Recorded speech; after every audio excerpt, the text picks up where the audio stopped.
So hello everyone, welcome back to your channel. जैसे कि हमने लास्ट वीडियो में डिस्कस किया था कि हमें अगर अपने पैसे को ग्रो करना है और उसके लिए अगर हम स्टॉक मार्केट को सिलेक्ट कर रहे हैं तो हमें कुछ अच्छे स्टॉक सिलेक्ट करने पड़ेंगे जिसमें हम अपने पैसे को बढ़ा पाए, इनफैक्ट मल्टीप्लाई कर पाए। बट ऐसे स्टॉक्स हम ढूंढे कैसे जिससे हमारा पैसा लॉन्ग टर्म में बढ़े, इनफैक्ट डबल हो जाए या कई गुना हो जाए। तो अगर आप पैसे को मल्टीप्लाई करना चाहते हो तो उसका प्रोसेस क्या है, क्या ऐसा तरीका है जिससे आपका पैसा बढ़ेगा लॉन्ग टर्म में। आइए आज इस वीडियो में हम डिटेल में सब कुछ समझते हैं। सो जैसे कि हमारे साथ ऑलरेडी विभू राज ठाकुर है, he is my brother. So Vibhu is learning stock market now. तो अभी इनकी बिल्कुल शुरुआत हो रही है और हम धीरे धीरे करके ना स्टेप बाय स्टेप आगे बढ़ने वाले हैं। सो विभू, यहाँ पर ना मैंने आप ही का ये आज अकाउंट खोला है, विभू राज ठाकुर। ठीक है। सो सबसे पहले तो यहाँ पर चलते हैं। आपको अभी तक मैंने कुछ गिफ्ट किया है, वो मैं आपको दिखा देता हूँ क्या किया है। मैंने आपको 2,82,000 रुपीज गिफ्ट करे हुए हैं। सो दिस इज अ 12% रिटर्न जो कि पिछले 5-6 महीने के अंदर आपके अकाउंट में आई है। ठीक है। सो ये गिफ्ट क्या है, ये आपका जो डीमेट अकाउंट था इसके अंदर कुछ अच्छी इन्वेस्टमेंट्स हैं। ठीक है। अब इसके अंदर कमाल की बात है, एक भी स्टॉक नहीं है। And today we are going to learn stocks कैसे सिलेक्ट करने हैं।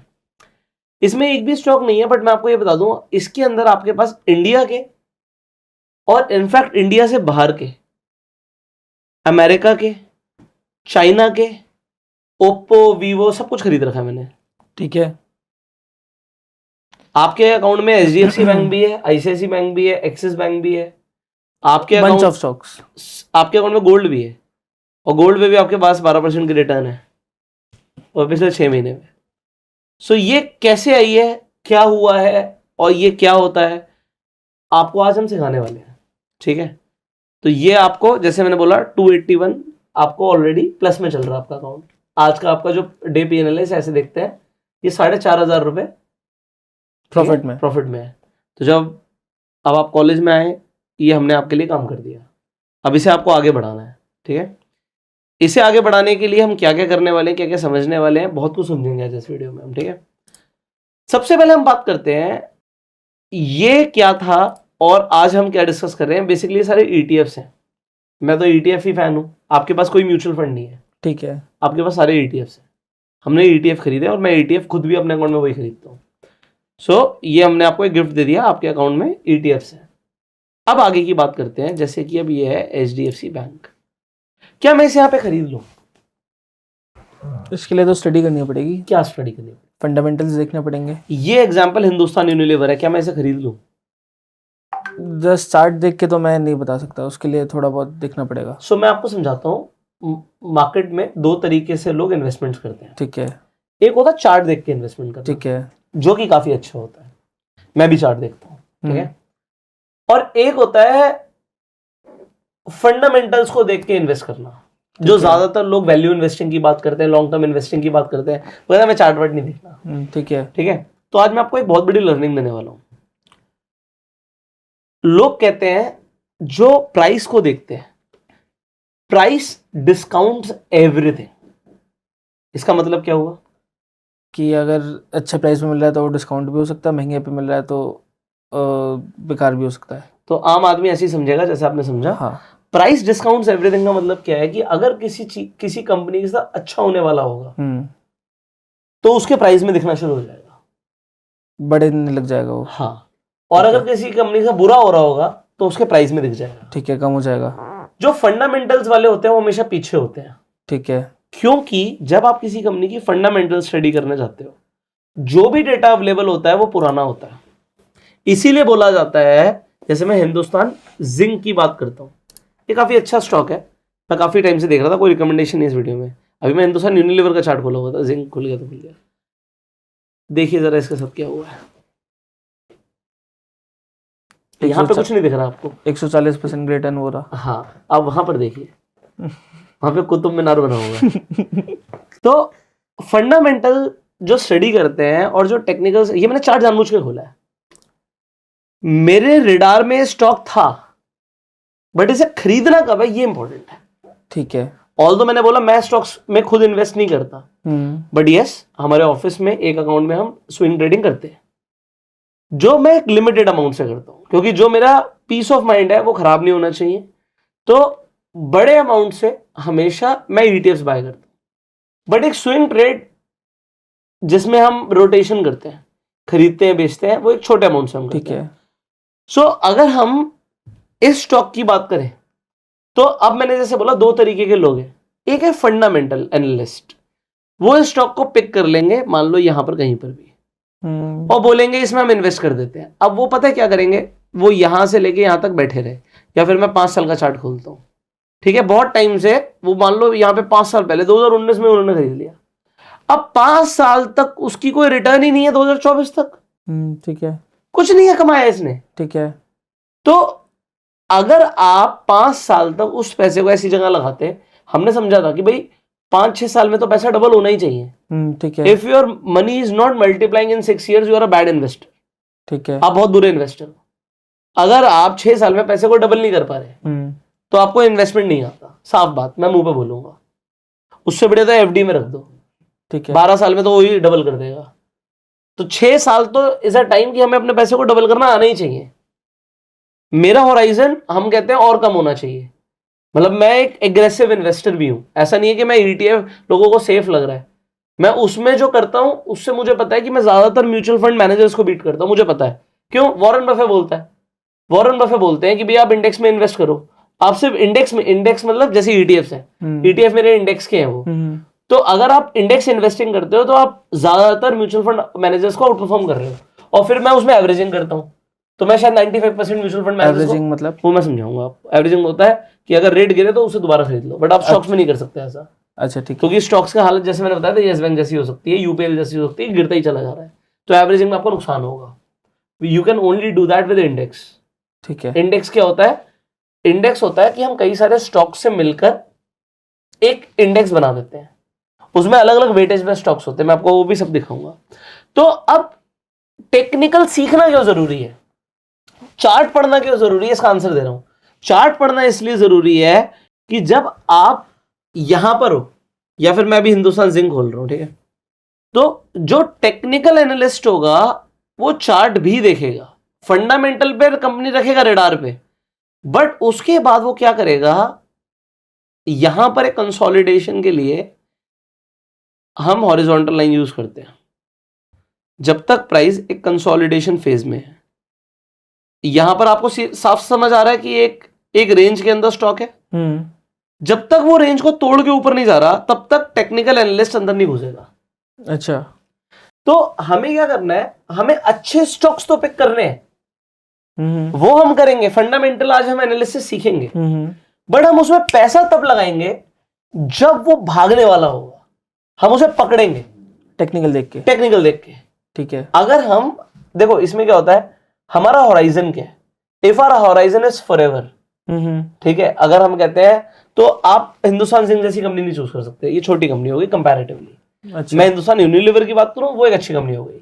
मेरे कहने का मतलब है जब तक कोई कंपनी निफ्टी 100 के अंदर है तब तक आपका होराइजन फॉरएवर हो सकता है कि वो इंडिया की टॉप 100 में है।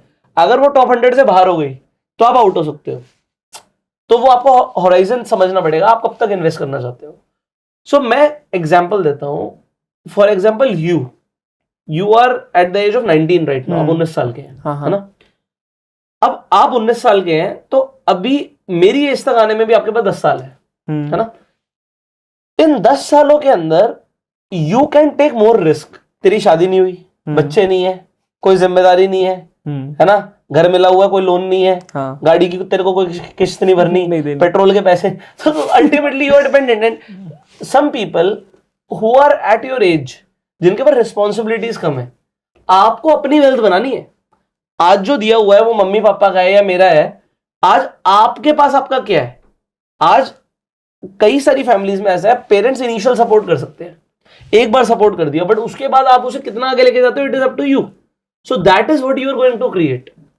सो इस वक्त रिस्क लेके पैसा बनाना है, बट कितना, कैलकुलेटेड रिस्क। इसीलिए जब हम स्विंग ट्रेड करते हैं स्टॉप लॉस होता है, ठीक है, ऐसा नहीं स्टॉप लॉस नहीं होता, there is a stop loss, but वो आज हम समझेंगे, हम ये सारी चीजें समझेंगे।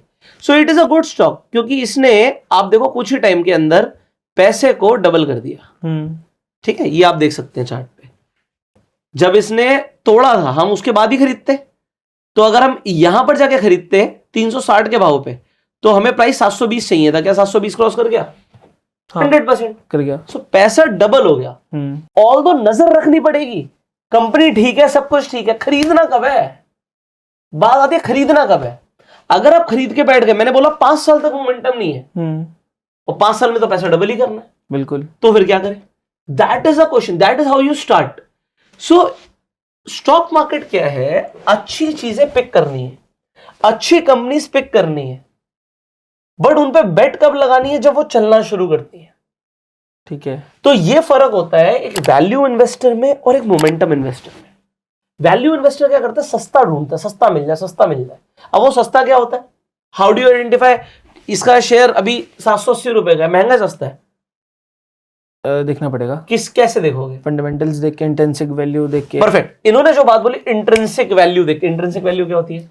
जो उसकी एक्चुअल प्राइस होती है और जिस प्राइस पे मिलता है वो नॉर्मल प्राइस होता है। Intrinsic value for example gold है, वो पहले 50,000 का था लेकिन अब 60,000 का है, लेकिन उसके 70,000 का है, तो उसके 70,000 हर कोई देने को तैयार है। बट इंट्रिंसिक वैल्यू गोल्ड की अलग तरीके से जाएगी, उसकी बात नहीं करते। कंपनी की इंट्रिंसिक वैल्यू कैसे कैलकुलेट होगी, ये एक इंपॉर्टेंट है। और अभी आपने कई सारी किताबें नहीं पढ़ी, आप सीधा आके यहाँ पे बैठ गए, आप समझ रहे हो। So there is a concept called margin of safety. अब जिन लोगों ने स्टॉक मार्केट की किताबें पढ़ी है वो मार्जिन ऑफ सेफ्टी की बात करते हैं, वो समझ सकते हैं। तो मार्जिन ऑफ सेफ्टी का मतलब होता है कि मैं जिस भाव पे खरीद रहा हूं, ठीक है, ठीक है, और इंट्रिंसिक, मान लो इंट्रिंसिक वैल्यू 100 रुपए है, तो शायद मुझे 80 का मिल जाए, बट ऐसा हर बार नहीं होगा। ठीक और है। आजकल की मार्केट ऐसे मौके बहुत कम देती है, ठीक है। So price discounts everything. अगर कोई चीज अच्छी होगी तो महंगी मिलती है। मैं इसका एग्जांपल रियल एस्टेट से देता हूँ। सो रियल एस्टेट में हम भी ट्राई करते हैं हमें चीज सस्ती मिल जाए, है ना। वी ट्राई कि हमें कोई लैंड हम खरीद रहे हैं, हमें मार्केट वैल्यू से कम में मिल जाए। बट जनरली जो चीज बहुत सस्ती मिलती है, या तो उसकी लोकेशन में कोई डिफेक्ट होता है, पेपर वर्क में प्रॉब्लम हो सकती है, ठीक है, there can be an number of problems. So जब हम किसी चीज को खरीदना चाहते हैं जिसकी लोकेशन प्राइम है, मान लो उस लैंड पे आप बिल्डिंग बनाओगे, उस पर रेंटल बहुत अच्छा आएगा, तो सस्ती नहीं मिलेगी, बिल्कुल। बट अगर उसमें आप कुछ अच्छा कर पाते हो, आप नेगोशिएशन कर पाते हो, आपको मतलब आप ऐसे बायर हो कि आप इमीडिएटली उसे उस टाइम पे खरीद पा रहे हो जब मार्केट सस्ती चल रही है, तो there are cycles in market, तो आप अच्छा पैसा बना पाओगे। स्टॉक मार्केट में और रियल एस्टेट में एक सबसे बड़ा फर्क है लिक्विडिटी का। बिल्कुल, ठीक है। लिक्विडिटी मतलब मैंने एक प्रॉपर्टी तो खरीद ली, लैंड तो खरीद ली, बट लैंड खरीदने के बाद अगर मैं उसे आज बेचना चाहता हूं तो नहीं बिक सकती, बिल्कुल नहीं बिकेगी। स्टॉक मार्केट में आप 1 करोड़ के स्टॉक्स खरीदो, आप 1 मिनट में बेच दो, अगले दिन पैसा आपके अकाउंट में। तो ये जो चीज है लिक्विडिटी जो मिलती है, तो स्टॉक मार्केट आम आदमी के लिए प्रैक्टिकल हो जाती है। रियल एस्टेट आम आदमी के लिए प्रैक्टिकल नहीं हो पाता, क्योंकि तो उसमें बड़ा अमाउंट चाहिए, फिर liquidity issues, there are an number of issues. अब स्टॉक मार्केट को आज हम समझेंगे। सो अभी मैंने एक एग्जांपल, कोई रिकमेंडेशन नहीं है, हम सीधा सीधा चलेंगे, हम एक एक करके समझते हैं। तो कैसे पता लगता है कि कोई चीज सस्ती है महंगी है?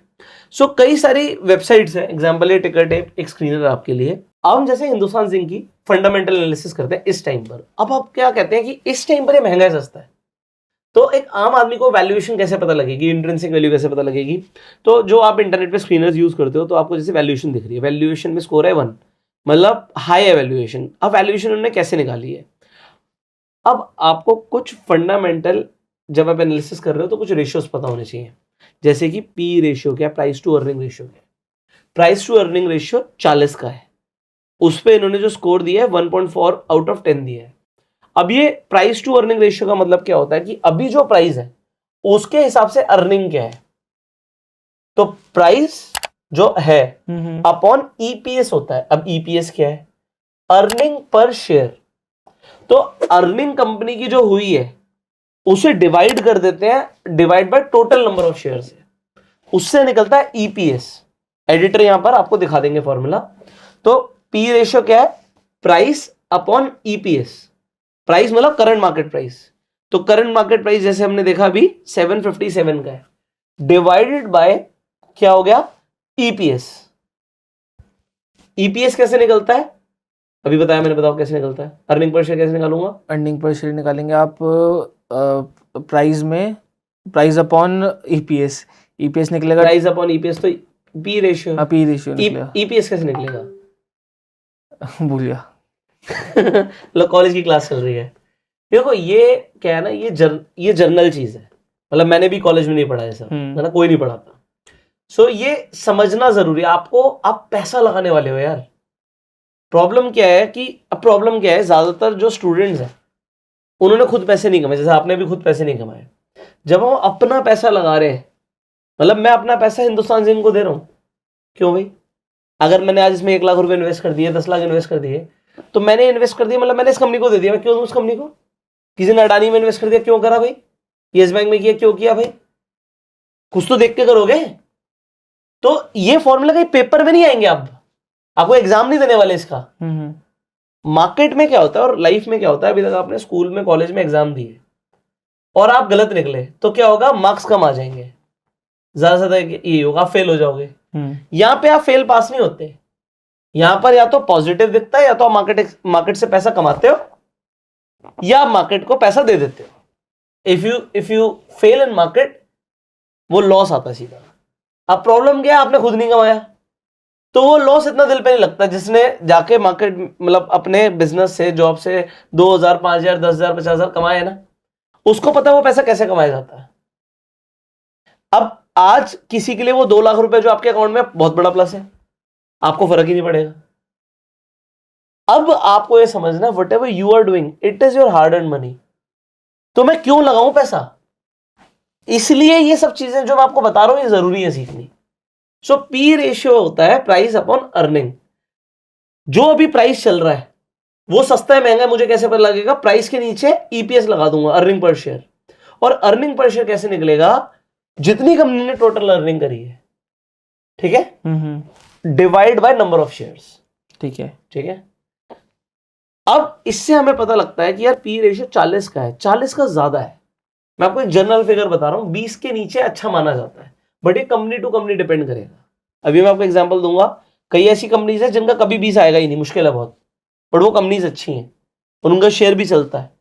बट अगर वो कभी 20-25 में मिलेगा तो मैं भी लेने के लिए इंटरेस्टेड हो जाऊंगा। कई कंपनी का पी रेशियो 5 का मिलेगा आपको, बट तब भी वो मुझे ठीक नहीं लगती। तो हम एक जर्नल वे में बात करें, 20 के नीचे ठीक है, जर्नल वे में समझा रहा हूं। फिर आ जाता है प्राइस टू बुक वैल्यू।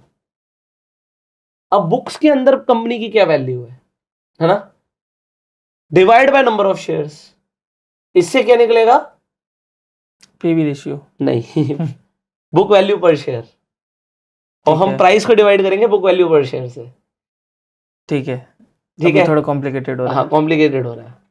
तो एक हमने निकाली थी कंपनी की अर्निंग कितनी है। एक होता है बुक्स में कंपनी के पास क्या क्या है, मशीनरी है, एसेट्स है, इन सब से मिलके आप समझ लो बुक वैल्यू बनती है। बुक्स पे, पेपर पे जो सीए बनाता है। बुक वैल्यू जो है, मतलब बुक वैल्यू आप ऐसे समझो, आम आदमी के हिसाब से समझाऊं, अगर आज मैं इस कंपनी को बेच दूं तो इसके क्या पैसे मिलेंगे? कई कंपनियां सस्ती मिल जाती हैं, मतलब बुक वैल्यू पर शेयर जो आ रहा है ना, उसका शेयर प्राइस उससे भी सस्ता मिलता है। वो उठाने की चीज होती है, ये आपको स्टडी करना पड़ेगा। मार्केट में तो आपको 5,000 लिस्टेड शेयर दिख रहे हैं, इसमें से कौन सा शेयर ऐसा है जो बुक वैल्यू से भी सस्ता मिल रहा है? मतलब अगर आज इस कंपनी को बेच भी देंगे तो भी जितने का आज आप शेयर खरीद रहे हो वो सस्ता है, कुछ उल्टा पैसा मिलेगा ही। ऑल्दो ऐसा होता नहीं है, क्योंकि आपको समझना पड़ेगा, बुक वैल्यू लगा दी जाती है कि भाई किसी ने मशीन खरीदी थी, किसी ने फैक्ट्री सेटअप कर रखा है। अब वो आज जो बुक पे वैल्यू उस पे बिकेगी भी या नहीं बिकेगी, वी डू नॉट नो। सो इसलिए नहीं देखते, बट फिर भी एक बुक वैल्यू के हिसाब से हम देखते हैं कि फेयर प्राइस है या नहीं है। तो ये इंपॉर्टेंट मैट्रिक्स है जिससे पता लगता है वैल्यूएशन सस्ती है या महंगी है। तो हम पीवी रेशियो कैसे निकालते हैं? प्राइस अपॉन बुक वैल्यू पर शेयर। एक शेयर की बुक वैल्यू क्या है, और बुक वैल्यू पर शेयर कैसे निकालेंगे? Book value divide by number of shares. चलो कॉम्प्लिकेटेड है, बट मेरा काम है समझाना। अब आप भी इस वीडियो को 10 बार देखना, नोट्स बनाना, और थोड़ा होमवर्क दूंगा, वो होमवर्क करना, ठीक है, वरना कभी नहीं सीख पाओगे। मुझे किसी ने नहीं सिखाए थे फॉर्मूले, मैंने तो साइकोलॉजी की पढ़ाई कर रखी है। 12th क्लास तक मेरे पास पीसीएम भी थी, फिजिक्स, केमिस्ट्री, मैथ्स, बायोलॉजी, कुछ नहीं पढ़ाया गया ये सब। बट जब पैसा कमाना है तो खुद सीखना पड़ता है। है ना। तीसरा, प्राइस टू कैश फ्लो। अब cash flow is a very important component. Company के पास देखो क्या चीज है, कैश इंपॉर्टेंट होना चाहिए। इस वक्त दुनिया की ऐसी कौन सी कंपनी है जिसके पास सबसे ज्यादा कैश है? Apple, Google. Very nice, Apple. आपका मोबाइल एप्पल का ना? हाँ ये कंप्यूटर एप्पल का यूज कर रहे हैं? हाँ सबसे ज्यादा कैश इस वक्त एप्पल के पास है पूरी दुनिया में। हाँ। बहुत इंपॉर्टेंट चीज होती है कि कंपनी के पास कैश फ्लो होना चाहिए, कैश रिजर्व्स होने चाहिए। सो इससे हम प्राइस टू कैश फ्लो भी निकालते हैं कि जो आज प्राइस है उसके अकॉर्डिंग कैश कितना आ रहा है कंपनी के पास। ये होते हैं वैल्यूएशन के कुछ मैट्रिक्स, और भी बहुत सारे मैट्रिक्स हैं। अभी मैं आपको वो समझाने निकल जाऊंगा तो थोड़ा सा कॉम्प्लिकेटेड हो जाएगा। आज के लिए अभी इसे हम समझना चाह रहे हैं। बट एक और इंपॉर्टेंट चीज है जो मैं देखता हूं, ठीक है। तो यहां पर और भी कुछ चीजें हैं, ग्रोथ देखते हैं।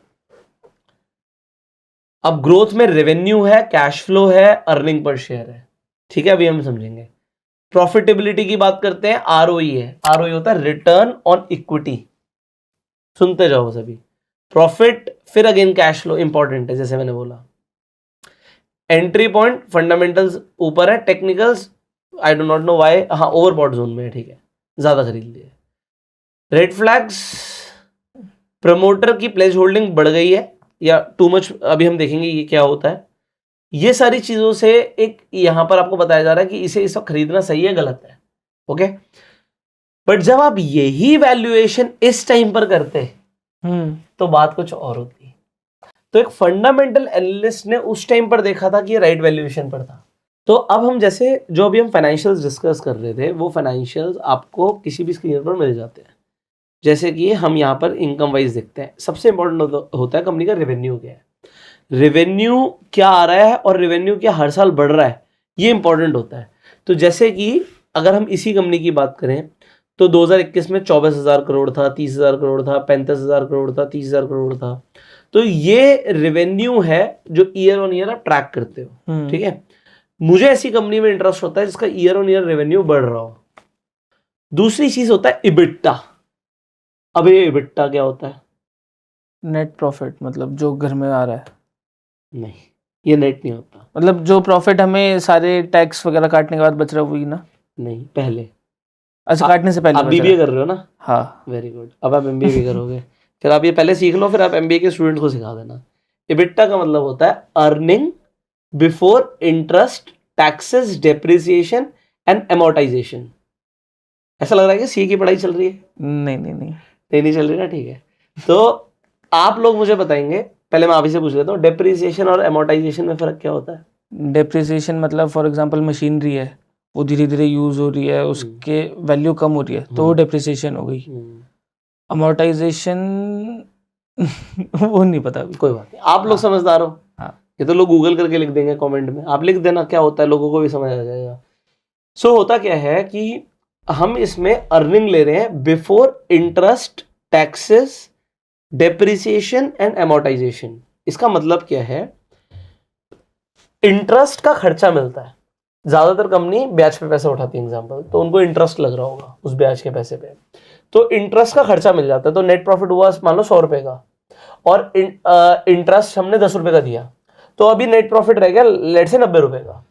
फिर टैक्सेस लग रहे हैं और डेप्रिसिएशन और एमोर्टाइजेशन का भी खर्चा मिलता है। टैक्स में बेनिफिट मिलता है।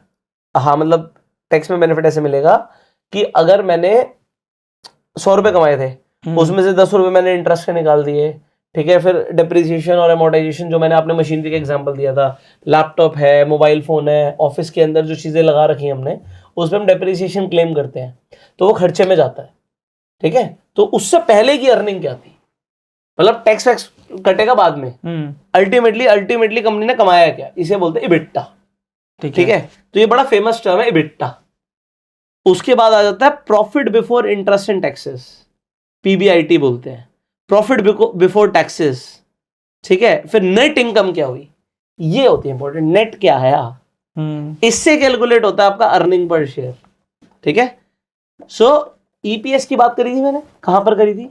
पी रेशियो में। पी रेशियो में। सो पी रेशियो कहता है प्राइस अपॉन ईपीएस। सो अगर मैं प्राइस अपॉन ईपीएस निकाल दूंगा तो मेरा क्या आ जाएगा? ईपीएस। प्राइस अपॉन ईपीएस निकाल दूंगा तो ईपीएस आ जाएगा? नहीं, प्राइस अपॉन ईपीएस निकाल दोगे तो आपका वो आ जाएगा earning. Price to earning, P ratio आ जाएगा। Price to earning. सो अभी मैंने जैसे आपको ईपीएस बताया था, तो प्राइस अपॉन ईपीएस क्या हो गया? P ratio. पी रेशियो, ठीक है। तो अभी हमने पी रेशियो देख लिया था, हाँ। बट अगर मुझे पी रेशियो निकालना होगा तो मैं सिंपली क्या करूंगा, 431 जो इसका प्राइस था, ठीक है। तो अभी हम यहाँ पर ईपीएस देख रहे हैं, ईपीएस है 18 का, ठीक है। ठीक है। प्राइस क्या है? 730 का। 730 का। सो अगर मैं 730 को डिवाइड कर दूं, 730 को मैं डिवाइड कर दूं 18.36 से, सो मेरे पास क्या आ जाएगा? P ratio. बिल्कुल ठीक है। अभी हमने 40 का पी रेशियो देखा था, हाँ। प्राइस हल्का से जस्ट कम आया तो 39.7। ठीक सो है। P ratio is automatically being calculated. This is a, मतलब ये क्या है, ये आप प्रैक्टिकली सीख रहे हो। कंपनी महंगी है सस्ती है, वो कमा क्या रही है? एक शेयर होल्डर के, अगर आपके पास शेयर है तो शेयर के ऊपर अर्निंग क्या है, ये देखना बहुत जरूरी होता है, जिससे पी रेशियो निकलता है, ठीक है। अभी डीपीएस क्या है? Delhi public school? नहीं, dividend per share. Very good, dividend per share. Dividend क्या होता है? कमाई के तौर पे कंपनी ने क्या दिया? कमाया तो 18, बट क्या शेयर होल्डर को कुछ दिया? हाँ दिया, 13 रुपए दे दिया, ठीक है। 13 रुपए अभी के हिसाब से है, यहां पर देखो 75 भी दिया, 18 भी दिया, 21 भी दिया। तो जैसे जैसे कंपनी कमा रही है वैसे वैसे डिविडेंड भी दे रही है, और उससे निकलता है हमारा पे आउट रेशियो। ये क्या होता है? ठीक है, तो पे आउट रेशियो क्या होता है? जितना कमाया उसके हिसाब से कितना दिया। अच्छा, ठीक है। तो पे आउट रेशियो 3 का कैसे आ गया? कमाया 24 था, दिया 75, इसलिए 3 आ गया। ठीक है, समझ गए? ठीक है। अब यहां पर देखो, कमाया 22 था, दिया 18, 0.79। इसे परसेंटेज वाइज निकालते हैं तो लिखेंगे 79% दिया। यहां पर हम बोलेंगे 300% दिया, इसे बोलते हैं पे आउट रेशियो। देख, मैं बोरिंग बहुत समझा रहा हूं, मुझे नहीं पता। नहीं इंटरेस्ट है मेरे को। अभी आप फॉर्मूला पूछ रहे हो तो मैं ब्लैंक आउट हो जा रहा हूँ। बाकी इंटरेस्ट मेरे को आ रहा है। किसको इंटरेस्ट आ रहा होगा, बट चीजें बहुत काम की हैं। अरे इंटरेस्ट है, ऐसे ऐसे कोई नहीं सिखाएगा। अरे इंटरेस्ट है, मैं बता रहा हूँ, मैं खुद देखूंगा जाके पहले क्या क्या बोल दिया। कंटिन्यू करूं? अभी हम ये नहीं देख रहे, जो ऊपर इसमें लिखा होता है ना, ये इनकी अपनी एक तरीके से होता है कि मार्केट शेयर डिक्रीज हो रहा है, ये सब आप पढ़ सकते हो। अभी मैं इसके ऊपर बात नहीं कर रहा, I can talk about a lot of things. So अब फाइनेंशियल्स में हम और क्या क्या देख रहे थे। सो अब आ जाता है दूसरा, बैलेंस शीट। किसी ने मुझे स्पेसिफिकली इंस्टाग्राम पे भी डीएम मारा और कमेंट भी किया कई बार कि बैलेंस शीट एनालिसिस पे वीडियो बनाइए। आप सिंपली किसी भी कंपनी में बैलेंस शीट में क्या क्या देखते हो? मैं आपको बैलेंस शीट ऐसे मत देखो, बैलेंस शीट को देखने का नजरिया अलग है मेरा नजरिया है कि आपके दोस्त की बहन की शादी होनी है, अब उसके लिए लड़का ढूंढने जाना है। हाँ। तो हम क्या क्या देखेंगे उस लड़के का? कि वो कितना कमाता है, सबसे पहली बात। ठीक है। दूसरी बात, उसके ऊपर कोई लोन चल रहा है, कुछ भी चल रहा है। बहुत बढ़िया। ठीक है। और प्लस उसके हाथ में क्या बचता है कमाने के बाद। कमाता ज्यादा, खर्चा ज्यादा, तो फर्क मजा नहीं आता मतलब। ठीक है, और क्या देखोगे? जमीन जायदाद। हाँ, जमीन जायदाद कितनी है, घर कितना है, फैक्ट्री कितनी है, कुछ एग्रीकल्चर लैंड है, बाप दादा की जमीन है, कुछ तो देखोगे। वो सब किस में आ जाएगा? एसेट्स में। तो एसेट्स होते हैं इस तरीके से, देखो 2 तरीके के एसेट्स होते हैं। एक होता है करंट एसेट्स, एक होता है नॉन करंट एसेट्स। हम उसमें चलो नहीं जाते, मैं पूरा अकाउंट सिखाने लग जाऊंगा। ठीक है। तो अभी हम देखते हैं कंपनी के एसेट्स कितने हैं। बेसिकली करंट एसेट्स इंपॉर्टेंट होते हैं, ये समझना जरूरी है।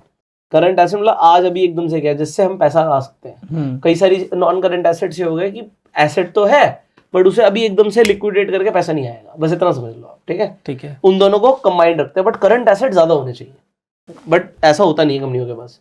कंपनियों के पास नॉन करंट एसेट ज्यादा होते हैं। ठीक है, बट टोटल एसेट्स क्या है, जमीन जायदाद कितनी, आप ये समझ लो। तो हम ये क्या देख रहे हैं, लड़के के पास या कंपनी के पास जमीन जायदाद क्या है और क्या वो हर साल बढ़ रही है या कम हो रही है।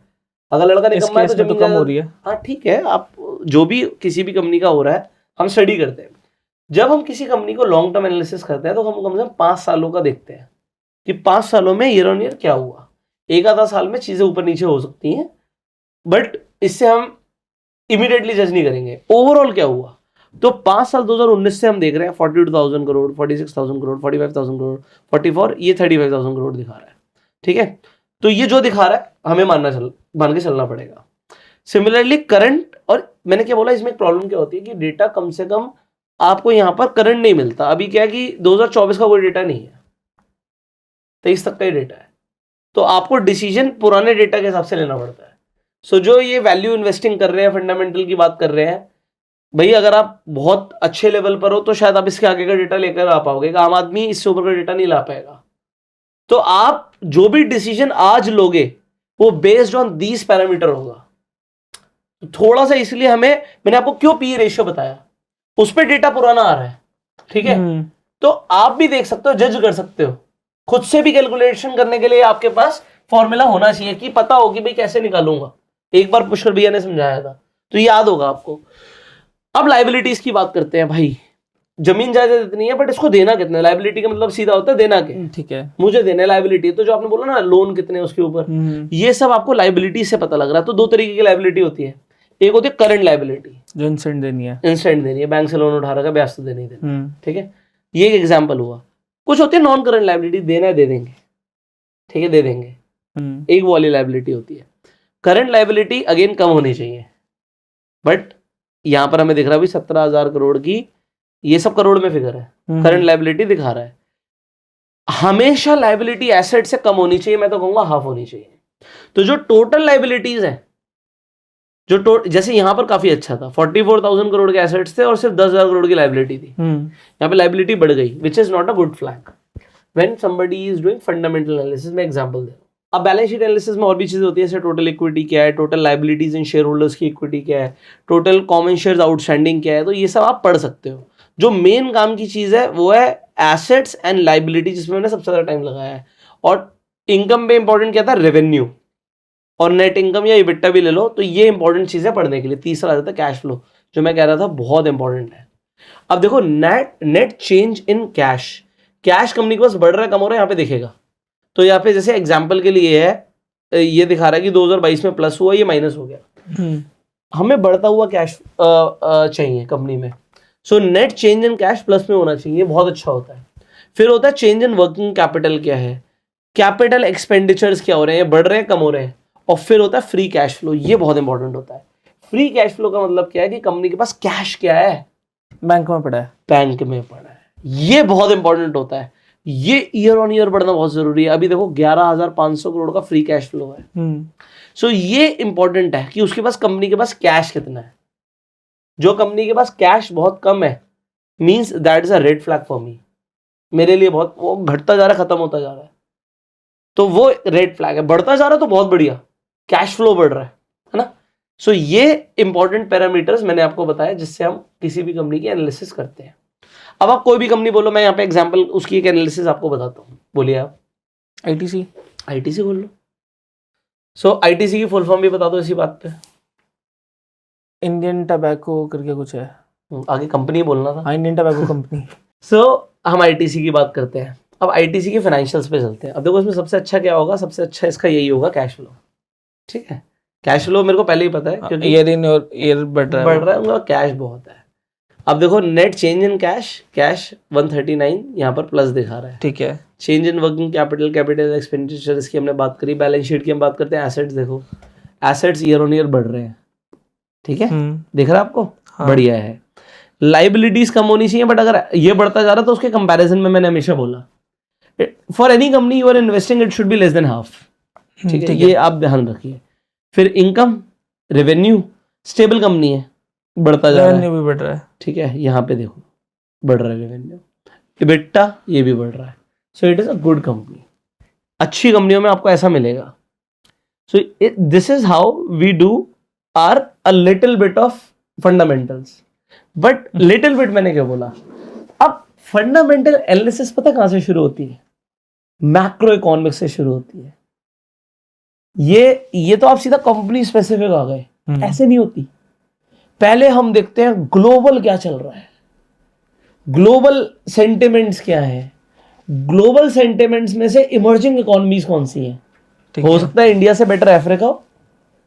सो अगर आप समझो कोई, आप एक FII हो, फॉरेन इंस्टीट्यूशनल इन्वेस्टर, आप पूरे वर्ल्ड में कहीं भी पैसा लगा सकते हो, तो मैं इंडिया की इसी कंपनी पे पैसा क्यों लगाऊं, है ना। अगर आप ये देखोगे तो आप पूरा वर्ल्ड का वर्ल्ड वाइड सेंटिमेंट देखोगे। आप देखोगे कि भाई फेड ने इंटरेस्ट रेट्स बढ़ाए हैं, कम करे हैं।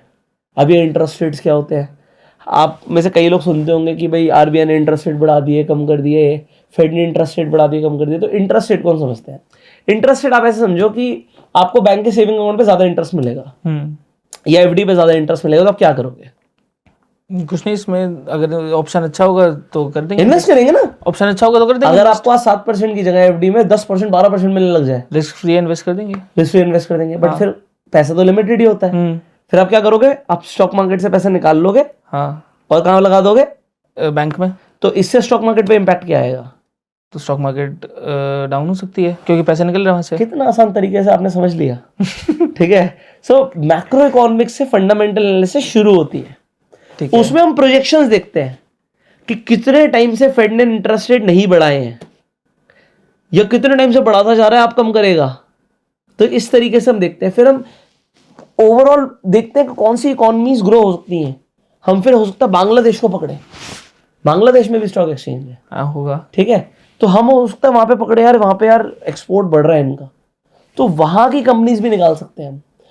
इसी तरीके से हमने देखा इंडिया अच्छा कर सकता है, इंडिया को अभी अमेरिका बनना बाकी है, तो फिर इसलिए इंडिया चूज किया, फिर इंडिया पे आके इंडिया की कंपनीज चूज करी।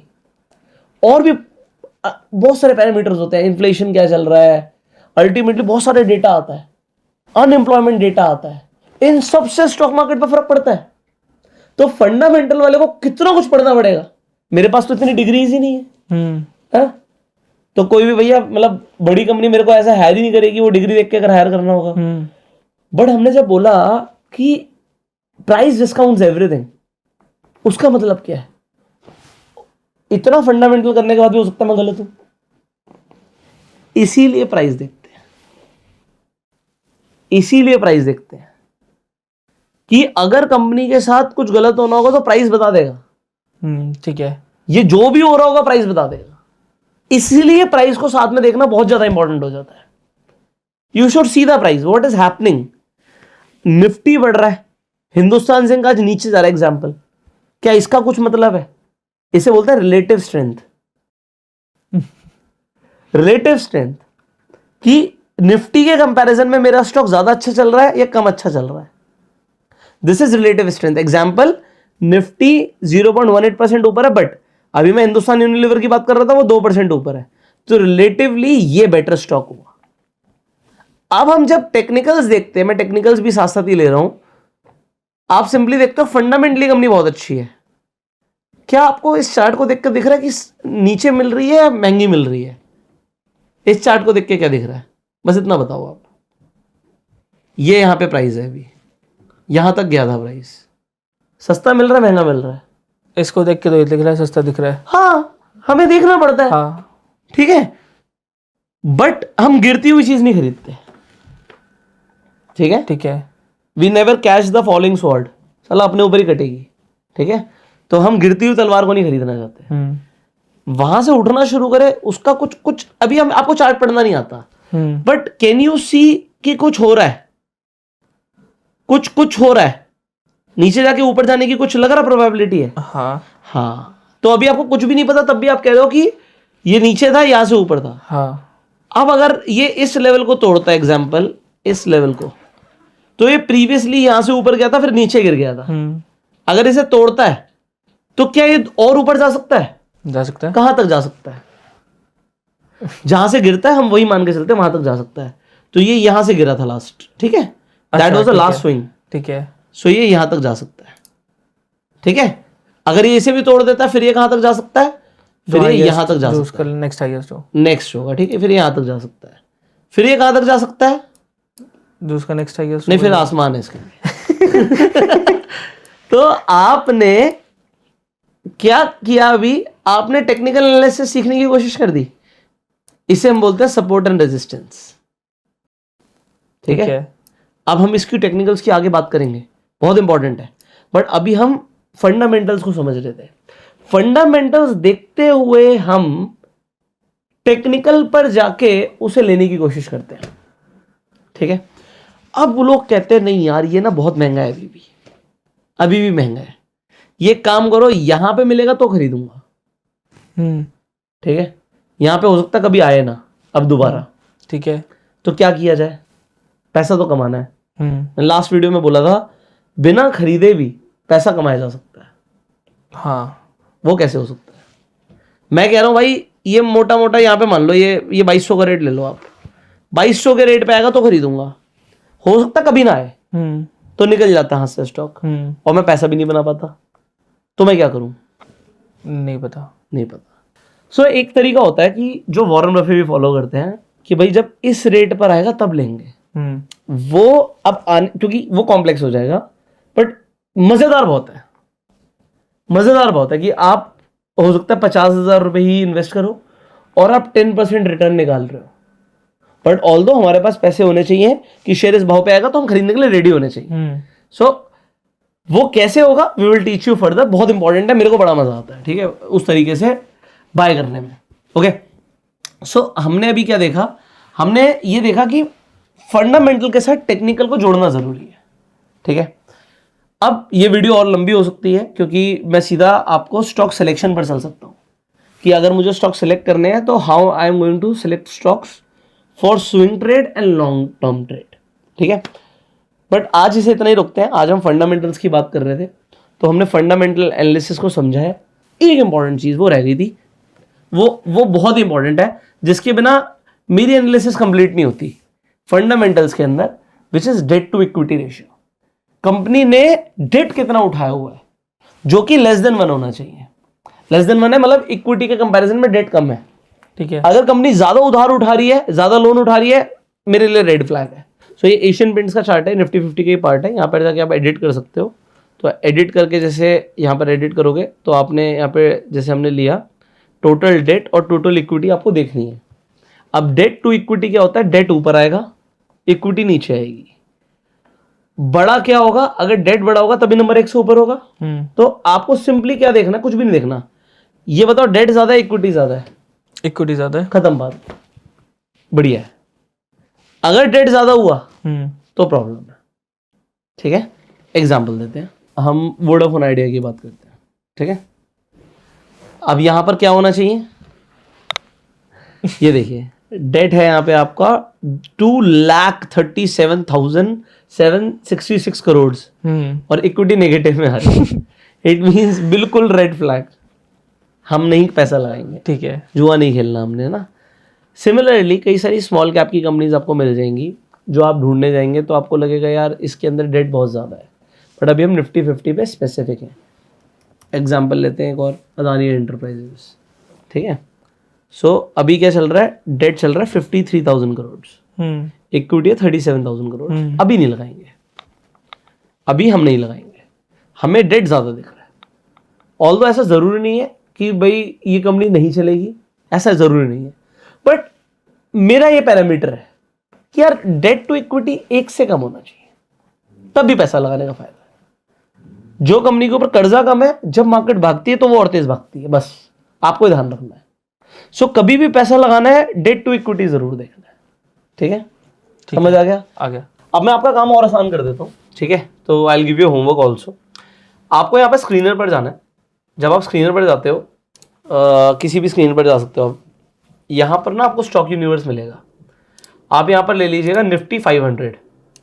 सो हम निफ्टी की टॉप 500 कंपनियां जो इंडिया में मतलब एनएससी के ऊपर जो टॉप 500 कंपनियां हैं उस पर एक स्टडी करने वाले हैं।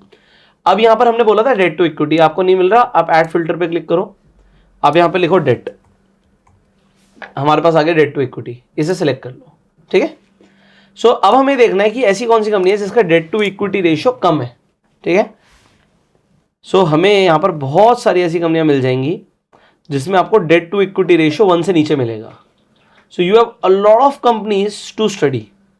फिर हमें क्या निकालना है, फिर हमें निकालना है पी रेशियो। फिर हमें पी रेशियो क्या चाहिए, 25 से कम। 25 से कम।